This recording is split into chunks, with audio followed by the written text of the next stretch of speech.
spokesman amesema kwamba the next day can be communicated. Itakuwa communicated. Na sisi tukasema hiyo date icommunicatiwa leo ama kesho, isipokuwa communicated. Hata kama kuna communication, tumeamua kwamba Ijumaa wiki hii tutarudi hapa. Therefore, if you want to communicate the date of the next meeting, it should be before Friday. Ikifanyika before Friday, tutakuja hapa. Kama ana communicate siku ingine, kwa sababu umuhimu wa jambo hili na wadi ambayo inazidi kutokana na excess use of police force, hatuwezi sisi tukavumilia kwa niaba ya wananchi wa Kenya ati mpaka mkuu wa polisi ataamua ni yeye atakutana na viongozi ambao wako wanaheshimika na Kenya nzima. Sisi tunazungumza kwa niaba ya Wakenya wote. Kwa hivyo hiyo ndio ambayo tumeamua, na tunarudi hapa Friday na tutakuja na Wakenya wenzetu, tutakuja na wao hapa siku hiyo, kwa sababu hii inaonekana this type of obstinacy, this type of impunity can only be dealt with kupitia action ya wananchi wenyewe. Asanteni, my friend.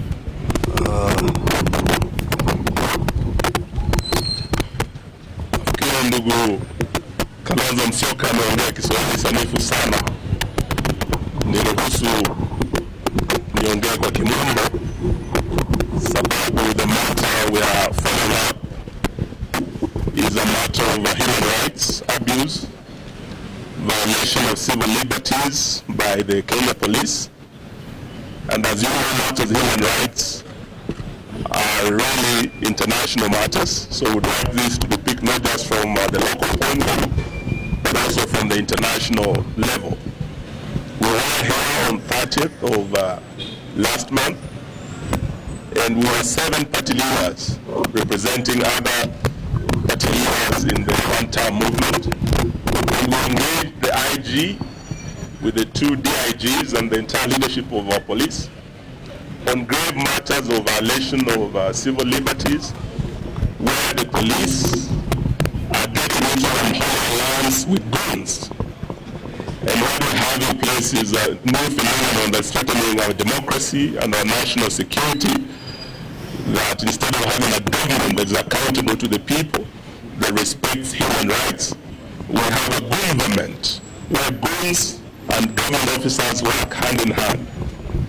There are instances where there are clear violation of human rights, particularly targeting His Excellency Rigathi Gachagua, the second Deputy President, and we have over 22 different incidences where the police and goons had attacked him and attacked all of us who were with him in various locations across the country. And the IG undertook that by today, the 16th, when we return here, he'll have a full report on action taken and remedial measures put in place to address the serious concerns that the entire leadership of the opposition had raised.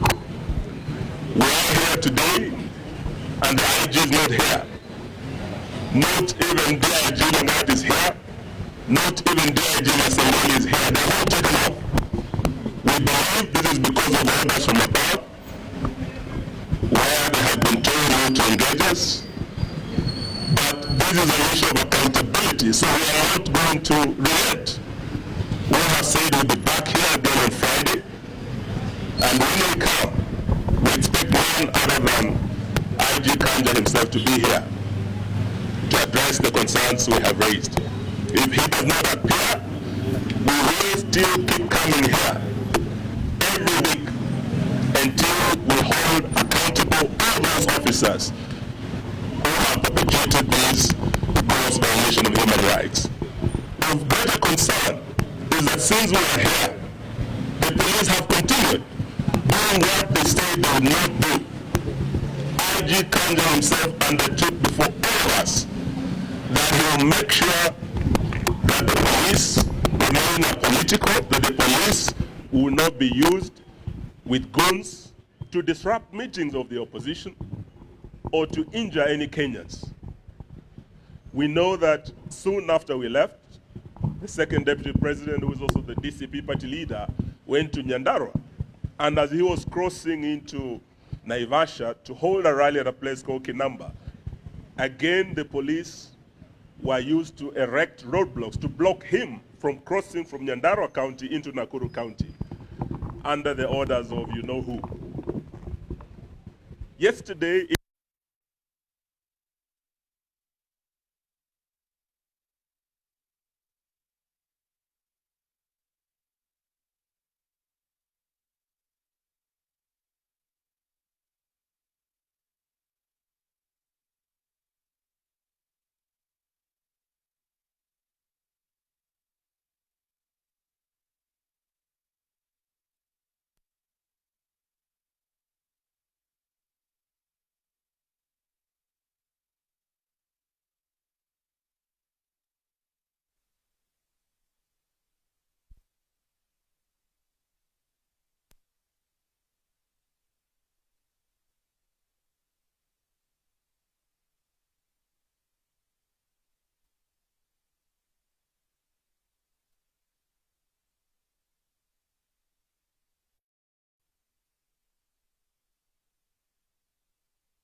Thank you very much.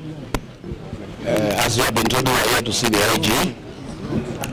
He is here who gave the appointment, and shortly before we arrived, he took off to avoid this meeting and purported to delegate the junior officer to talk to us, and we have declined. The main issue of this matter, the attack on the places of worship, is an act of terror. We cannot discuss with any other officer other than the IG himself, because he bears the greatest responsibility over security in our country. This meeting was scheduled by him. He did not even have the courtesy to tell us he will not be there, but he was instructed to take off shortly before we arrived. We have information from inside the police service that these investigations are complete. The 12 police officers who attacked us have been identified. They have been positively been located, that they are the ones who are in Witima. They have been located at the house of the local member of parliament where they took lunch after the attack. We also have information that the police actually want to prosecute these people, but William Ruto and Kipchumba Murkomen are insisting on a cover-up that these people should not face the law. This is very sad, and as my colleagues have said, we'll be back on Friday, and these people must face the law, and Kenyans will demand that they face the law. This is just the beginning now of pressure from the Kenyan people, because if you allow this impunity ahead of the general elections next year, there could be anarchy in this country. I think we must bring order, and the IG and the people under him must be held to account by the people of Kenya. And the police themselves are complaining about harassment and being ordered to do wrong things. They are really complaining that they find it very unprofessional to be accompanying goons to attack Kenyans. They find it very unprofessional that they are being forced to attack civilians in meetings when they have not been provoked, as happened yesterday in Kengela. In Nakuru, the police are telling us they were not given instructions to put a roadblock to stop us from going to Nakuru by the IG or the two deputy IGs. There are new directives outside the police command structure. It is Murkomen who had called the Nakuru police outside the chain of command to attack, to erect a roadblock to stop us from going to Nakuru.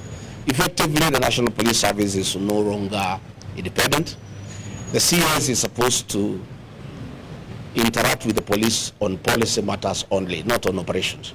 But Murkomen has taken over police operations, and he is even calling county commanders and regional commanders outside the established command structure within the National Police Service. When a roadblock was elected in Naivasha, the police headquarters here was not even aware. It has only come now to the fore that it is a CS Interior who is giving instructions directly to the police.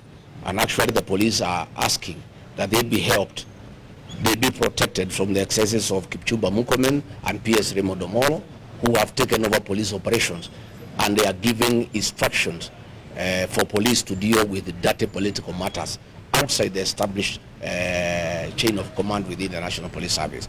So IG Kaja will be back on Friday, and will come. We'll have a conversation, because you must tell the people of Kenya, if you have lost control of the National Police Service, if Kipchumba Murkomen and Raymond Omolo have taken over police operations, then you have no business being in office. Kipchumba had better come here in Jogo House and sit here, and Raymond can sit at Vigilance House and run the police service from there. But otherwise, what is happening is unfortunate, but in the fullness of time, I think these matters will be addressed.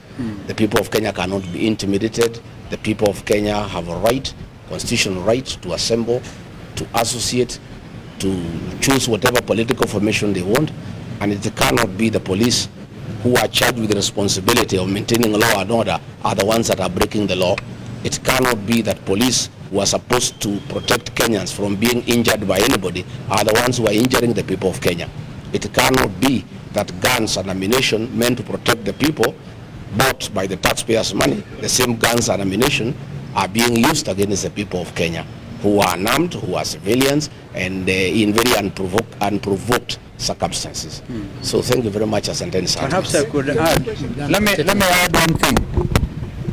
You recall that a letter was issued on behalf of all of us in the United Alternative Government by our sister Mother Karua on our behalf. And it does, basically, if you look at the wording of that letter, it makes reference to the fact that we shall escalate this matter beyond our borders, because as Mheshimiwa Eugene said, these are matters to do with human rights, and human rights are universal. The International Criminal Court is still in place, and the persons bearing the highest responsibility are the people who are addressed in that letter. So we are not joking. It's not a matter that William Ruto can sit pretty and pretend to brush or sweep under the table. It cannot go away. There's no way that the killings will continue in this country since the Gen Z revolution. That is the basic issue. We're combining all of that from 2023, 2024, and what is happening, including what happened yesterday in Kitengela. We're escalating it. Thank you. One question. Yeah, what question? My name is Tonale from Student TV. This is in regards to the United Opposition, your agenda in regards to protected police for picking the flag bearer. No. That one allows us not to deal with that now. Tafadhali. This is a critical matter.